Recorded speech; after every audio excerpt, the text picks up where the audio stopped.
Tina-target ngayon ng Department of National Defense na mapaunlad ang cybersecurity infrastructure ng bansa.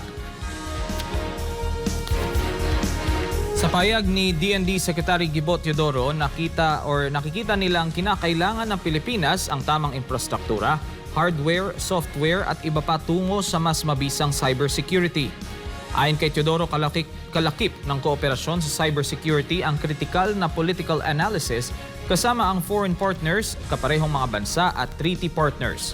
Kaugnay pa rin sa seguridad, sinabi na rin ni Teodoro na magtatayo ang pamahalaan ng maraming military at civilian bases upang maprotektahan ang archipelagic baselines ng bansa. Tutukuyin pa lang ang magiging lokasyon ng mga magiging base, subalit ipinagutos niya na sa Armed Forces of the Philippines na itayo ito sa pinakamalayo at pinakasulok na bahagi ng Pilipinas.